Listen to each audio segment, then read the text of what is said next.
Num de seus confrontos com os líderes judeus, Jesus nos chama a atenção para os seus contemporâneos que acreditavam ser a verdade algo meramente intelectual. Eles acreditavam ser possível reduzir a verdade a um código, algo parecido ao que nós fazemos quando tomamos por certo que 2 e 2 são 4. Aqui está o cenário, o problema e a contestação de Jesus. Corria já em meio à festa, e Jesus subiu ao templo e ensinava. Então, os judeus se maravilhavam e diziam: como sabe este letras, sem ter estudado? Respondeu-lhes Jesus: o meu ensino não é meu, e sim daquele que me enviou. Se alguém quiser fazer a vontade dele, conhecerá a respeito da doutrina, se ela é de Deus ou se eu falo por mim mesmo. João 7:14-17. Essa atitude para com a verdade sustentada pelas pessoas nos tempos de Jesus nos leva a considerar aqueles que fazem a mesma coisa hoje, apegando-se a um conceito intelectual da verdade de Deus. Não estou me referindo aos teólogos liberais que negam a pessoa e a posição de Jesus Cristo como Filho de Deus. Refiro-me antes àqueles que tenho de chamar de racionalistas evangélicos. A razão por que me preocupo é que cheguei à conclusão que o racionalismo evangélico acabará matando a verdade tão rapidamente como o fará o liberalismo. Em primeiro lugar, veja os líderes judeus nos tempos de Jesus. Eles se maravilhavam com ele, e diziam uns aos outros: como sabe este letras, sem ter estudado? Eles se preocupavam com o fato de Jesus nunca ter estudado nas escolas de ensino superior. Muitas escolas daqueles dias nada mais eram do que pequenos grupos ensinados por um só rabino. Não eram como são hoje nossas instituições com múltiplas disciplinas. É evidente que nosso Senhor jamais compareceu a esse tipo de escola rabínica. Por isso eles perguntaram: como é que ele conseguiu esse ensino maravilhoso, já que nunca frequentou nenhuma escola dos rabinos? Ora, essa pergunta por si só nos diz muito a respeito dos judeus daquela época. Ela nos revela que eles consideravam a verdade, e você pode escrever a palavra com inicial maiúscula, se quiser, como algo meramente intelectual, passível de ser reduzida a um código. Para conhecer a verdade, era preciso apenas aprender o código. A maioria das pessoas não possuía livros. Eles memorizavam o código na escola, e era esse o conceito que possuíam da verdade. Aprendemos isso, não só da resposta de Jesus à pergunta deles, mas em todo o Evangelho de João. Eles consideravam a verdade como algo intelectual. Conosco, o fato de que 2 vezes 2 são 4 constitui verdade, mas é uma verdade intelectual, uma evidência para a mente. Tudo o que temos de fazer é aprender a tabuada até 2 vezes 2 e obtemos o fato. Eles tinham reduzido a verdade de Deus a essa mesma situação. Para eles, não havia profundidade misteriosa na verdade, nada abaixo, e nada mais além. 2 vezes 2 são 4. E foi exatamente ali que eles se separaram do nosso Salvador, porque o Senhor Jesus constantemente ensinou o mais profundo e o mais além. Mas eles jamais conseguiam perceber a profundeza do seu ensino, eles apenas viam que 2 vezes 2 são 4. É isso que nós temos de lembrar. Aqueles líderes religiosos evidentemente criam que as palavras da verdade eram a verdade. Essa continua sendo basicamente a compreensão errônea da teologia cristã. Fazer essa análise hoje não é insistir em algo insignificante. Não, não. Se fosse somente vontade de discutir algo sem importância, eu não me importaria com o assunto. Isto que estamos tratando tem consequências tanto morais como espirituais. Os judeus criam que a palavra da verdade era a verdade, criam que, se você tivesse as palavras, você tinha a verdade. Se você conseguisse repetir o código, você tinha a verdade. Se você estivesse vivendo pela palavra da verdade, você estava vivendo na verdade. Eu repito, esse foi o exato ponto em que eles se separaram do Senhor Jesus Cristo. O Salvador tentou corrigir essa visão defeituosa. Ele lhes mostrou a qualidade celestial da sua mensagem. Ele lhes mostrou que ele era simplesmente um meio transparente por meio do qual Deus falou. Ele disse, de fato: a minha doutrina não é minha, eu não sou apenas um mestre ensinando doutrina que vocês podem memorizar e repetir. O que eu estou lhes dando não é de forma nenhuma essa espécie de doutrina. Anteriormente, Jesus lhes havia dito: Eu nada digo por mim mesmo. Aquilo que vejo meu pai fazer, isso eu também faço, e aquilo que o pai diz, isso eu também falo. Eu falo daquilo que vim no além. Eu sou um meio transparente através de quem a verdade está sendo anunciada. Vocês pensam que o caminho para a verdade é ir a um rabino e aprender lá, mas isso não é a verdade. Essa forma de aproximar-se da verdade é inadequada. Aqui reside a fraqueza do cristianismo moderno, e eu me admiro que haja tanto silêncio a esse respeito. A linha de batalha, a guerra de hoje, não se trava necessariamente entre o fundamentalista e o liberal. Há uma diferença entre esses dois, é claro. O fundamentalista diz: Deus fez o céu e a terra. O liberal diz: bem, essa é uma forma poética de pôr as coisas, mas na verdade isso ocorreu por meio da evolução. O fundamentalista diz: Jesus Cristo é o verdadeiro Filho de Deus. O liberal réplica: bem, ele com certeza foi um homem maravilhoso e ele é o mestre, mas eu nada conheço sobre a sua divindade. Dessa forma, existe de fato uma divisão. Mas a linha de batalha não reside mais nesses assuntos. Alguns anos atrás, fui a Gettysburg com alguns amigos, e relembramos outra vez essa famosa batalha da Guerra Civil. Lemos as lápides. Contemplamos os memoriais. Mas ali não há mais luta nenhuma agora. Não ouvi o troar de canhões, nenhum choque de espadas. Não vi nenhum soldado morto. Eu vi apenas o lugar onde se travou a batalha.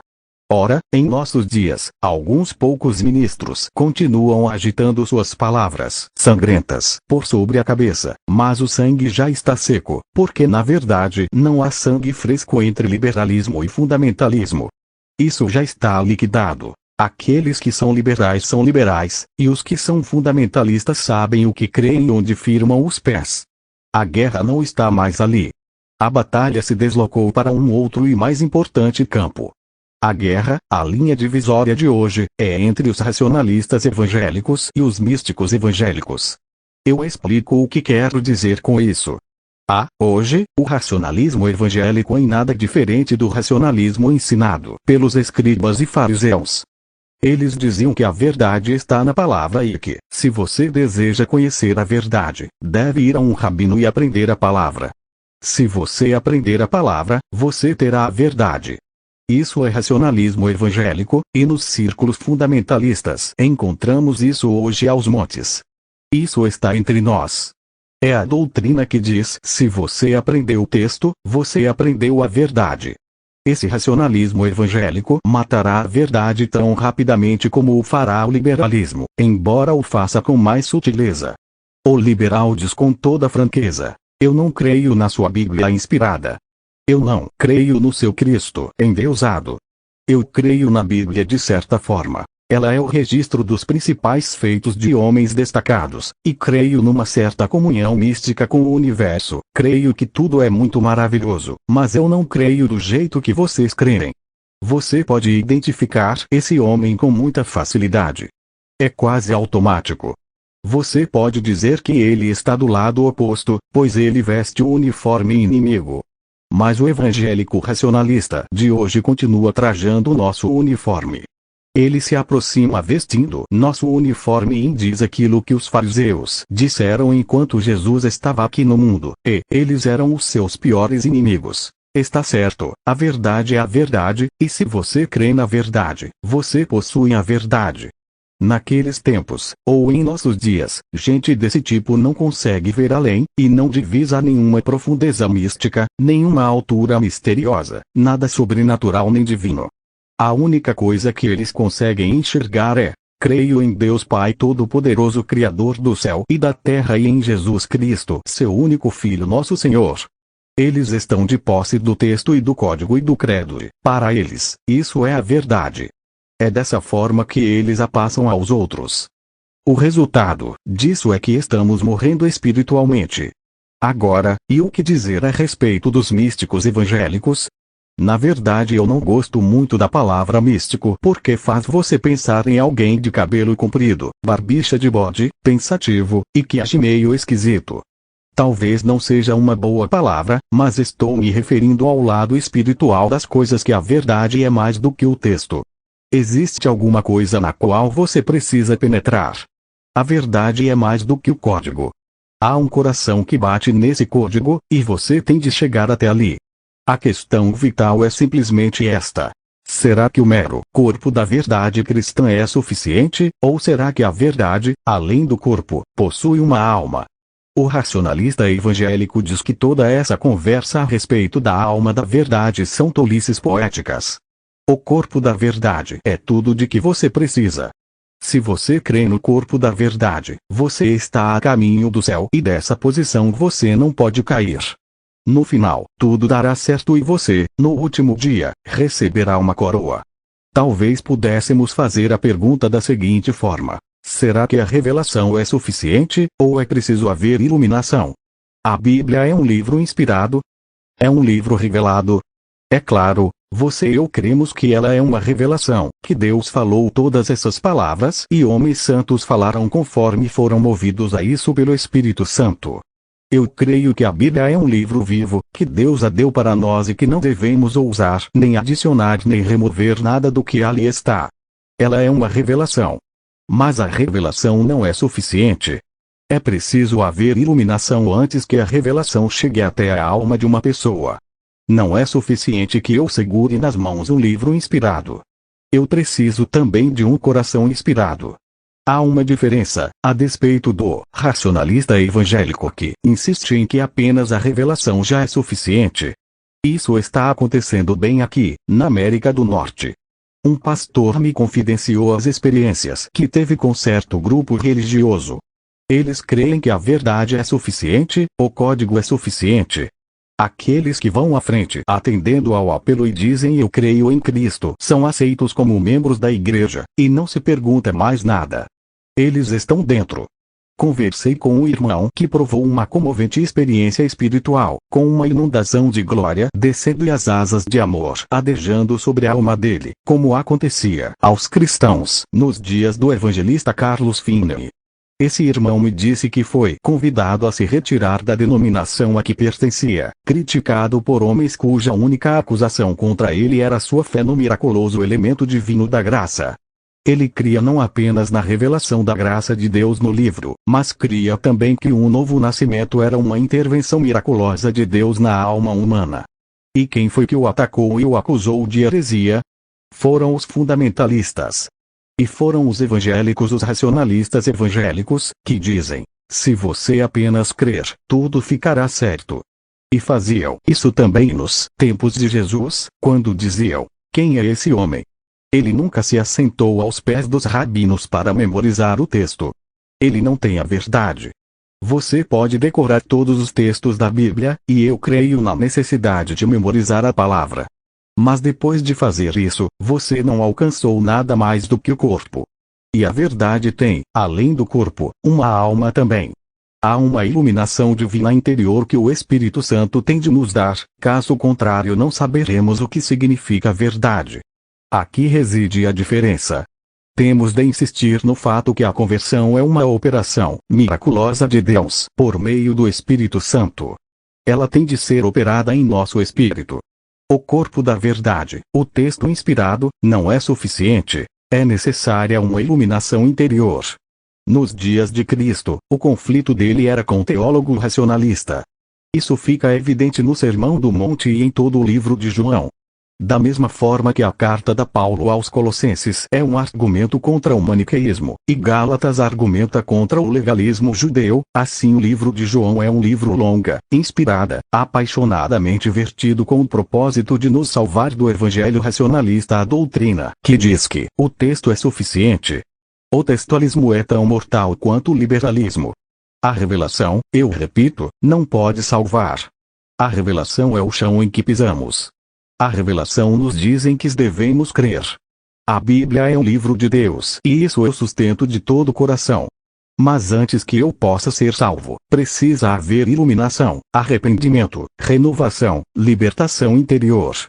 Não tenho dúvidas de que tentamos facilitar a entrada de muita gente no reino de Deus, pessoas essas que nunca jamais haverão de entrar.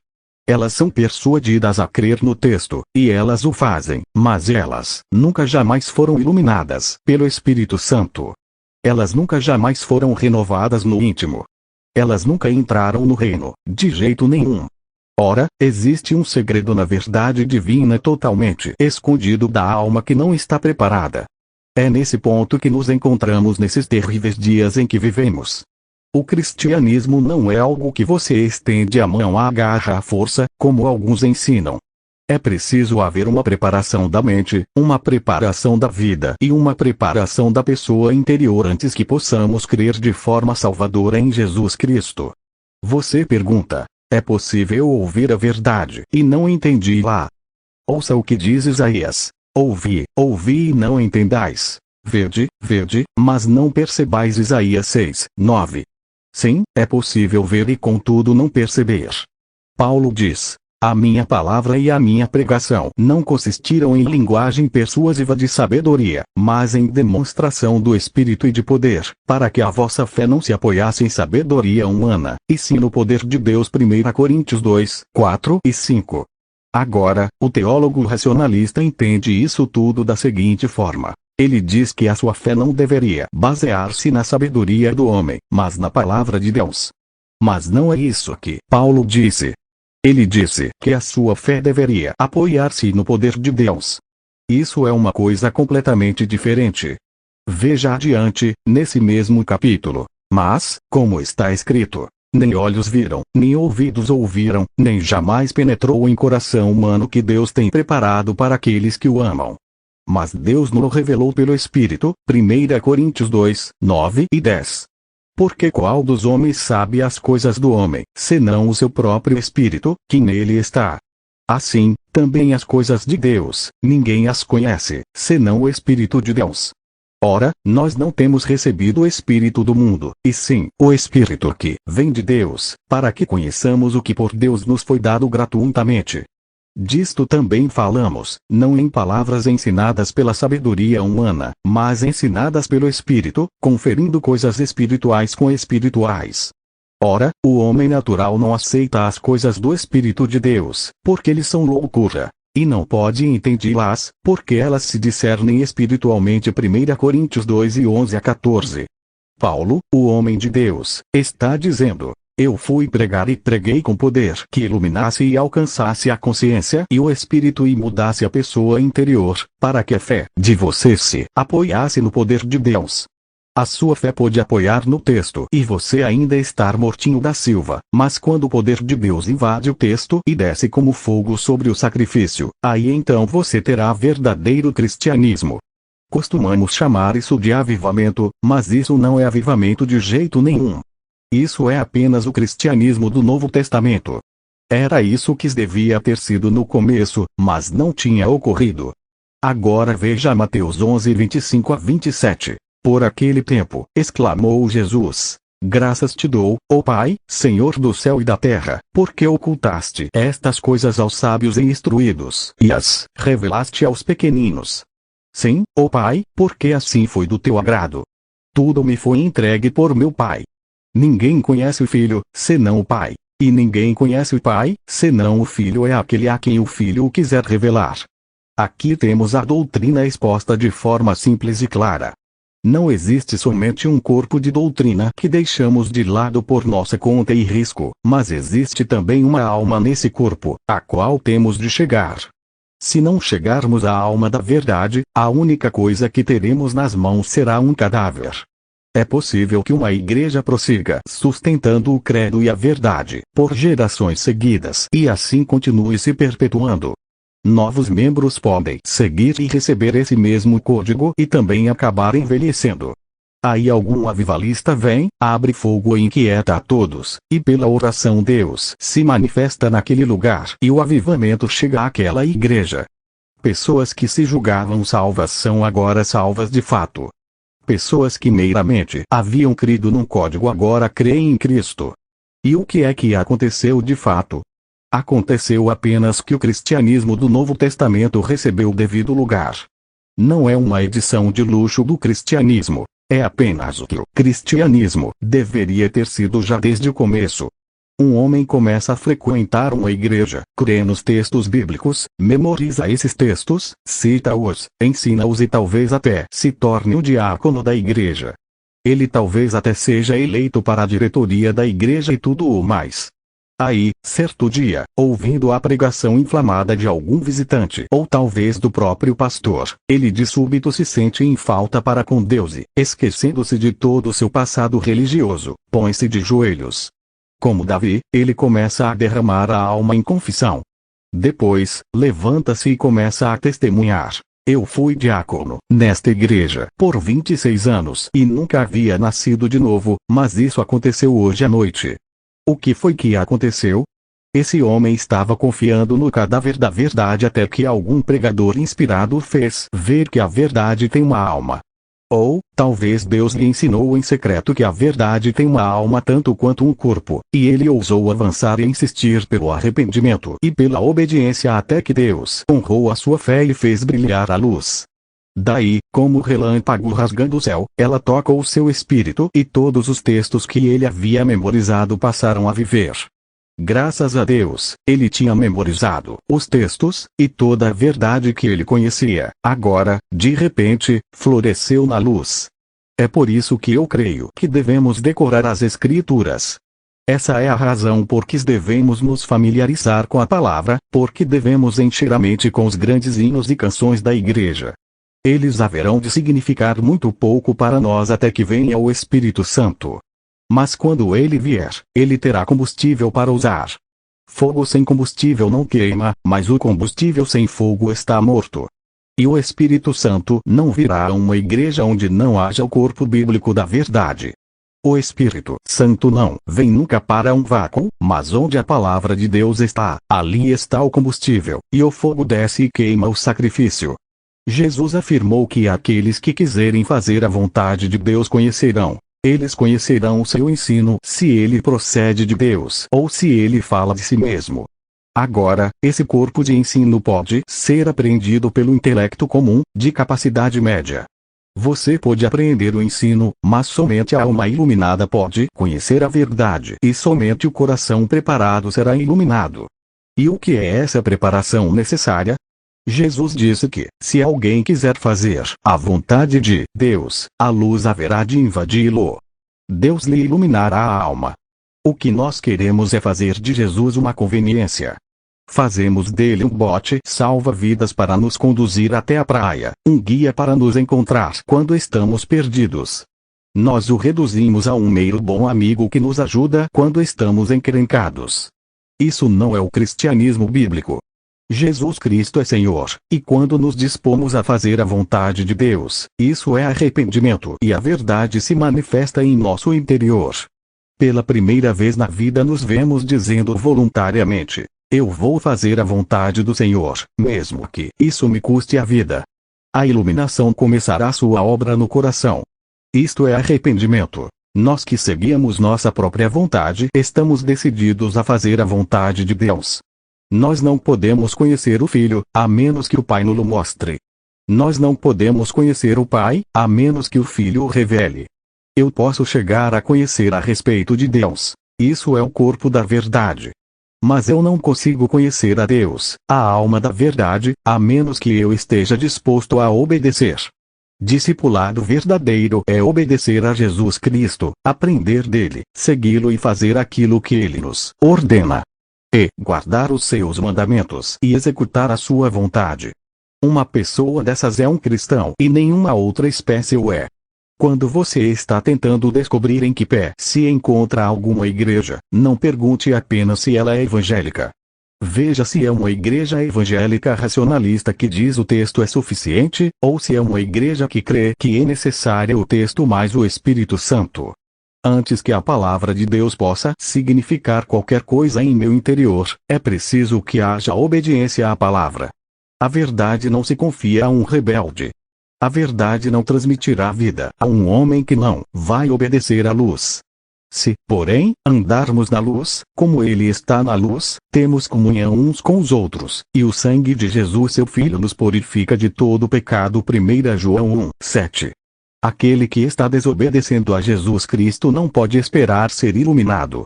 Mas na verdade existe iluminação. Eu sei o que Carlos Wesley quis dizer quando escreveu: o seu espírito atende ao sangue, e me garante que eu nasci de Deus. Não é preciso que ninguém me diga o que ele quis dizer com isso. Aqueles que quiserem fazer a minha vontade, disse Jesus, na verdade, haverão de receber uma revelação em seu coração. Eles receberão uma iluminação interior, que lhes assegurará que são filhos de Deus. Se um pecador se dirige ao altar e um obreiro com o Novo Testamento cheio de anotações o introduz no reino por meio de argumentações, o diabo haverá de encontrar esse recém-convertido 2 quarteirões abaixo e, com argumentações, o removerá do reino outra vez. Mas se ele for iluminado interiormente, esse testemunho interior, porque o Espírito respondeu ao sangue, você não conseguirá argumentar com uma pessoa dessas. Ele se tornará teimoso, sem levar em consideração os argumentos que você tentar manobrar. Ele vai dizer: mas eu sei. Um homem desses não é nem teimoso nem arrogante. Ele apenas é seguro. Ele se parece com aquele alegre irmão crente que trabalhava numa fábrica, e alguém o convidou para uma reunião em que um homem pretendia provar que os cristãos estavam errados. Esse irmão foi assistir à palestra. Foi uma eloquente apresentação de argumentos de todo tipo. Na saída, o homem que o tinha convidado perguntou: e então, o que você achou? Olha, eu ouvi esta palestra com um atraso de 25 anos, replicou o cristão. Foi 25 anos atrás que Deus fez na minha vida o que esse palestrante disse que é impossível ser feito. Ora, esse é o cristianismo normal. Esse é o jeito que deveríamos ser. Se alguém quiser fazer a vontade de Deus, conhecerá. Ele haverá de saber. Todavia, algumas pessoas continuam a resistir a Deus, recusando-se a seguir a Jesus, o tempo todo frustrados com algo que ele lhes disse, mas que eles não vão fazer. Você diz que pretende fazer um curso bíblico. Você pode fazer um curso e estudar tudo a respeito de síntese e análise e tudo o mais. Mas se você está resistindo a Deus, será o mesmo que ler um outro livro qualquer. Nem todos os cursos deste mundo iluminarão o seu interior. Você pode encher a mente de conhecimento, mas o dia em que decidir obedecer a Deus, o conhecimento haverá de descer ao seu coração. Você conhecerá. Somente os servos da verdade conseguem conhecer a verdade. Somente aqueles que obedecem alcançam a mudança interior. Você pode manter-se do lado de fora, e possuir toda a informação e saber tudo a respeito da verdade, e contudo não ser um verdadeiro discípulo que de fato conhece a Cristo. Certa vez eu li um livro a respeito da vida espiritual interior, escrito por um homem que de forma alguma era cristão. Ele era um intelectual esperto, um inglês perspicaz. Ele estava parado do lado de fora e examinava as pessoas espirituais por esse ângulo, mas nada daquilo alcançava. E isso é possível. Você pode argumentar sobre o assunto. Pode ler a sua Bíblia, ler qualquer versão que desejar, e se você é honesto, haverá de admitir que é ou obediência ou cegueira interior. Você pode repetir a Epístola aos Romanos palavra por palavra e ainda assim estar completamente cego interiormente. Você pode citar todos os salmos, e ainda estar cego interiormente. Você pode conhecer a doutrina da justificação pela fé e colocar-se ao lado de Lutero e da Reforma, e ainda continuar cego interiormente. Não é o corpo da verdade que ilumina, é o Espírito da verdade que ilumina. Se você está disposto a obedecer ao Senhor Jesus, Ele haverá de iluminar o seu espírito. Ele iluminará você interiormente. A verdade que você conheceu intelectualmente agora você a conhecerá espiritualmente. O poder começará a fluir abundantemente, e você se verá mudado, maravilhosamente transformado. Vale a pena crer num cristianismo que de fato muda as pessoas. Eu preferiria fazer parte de um pequeno grupo com conhecimento interior, a fazer parte de um vasto grupo com conhecimento meramente intelectual. No grande dia da volta de Cristo, o que vai importar é se eu fui iluminado interiormente ou não, se fui regenerado interiormente, purificado interiormente. A questão é, será que realmente conhecemos o Senhor Jesus dessa forma?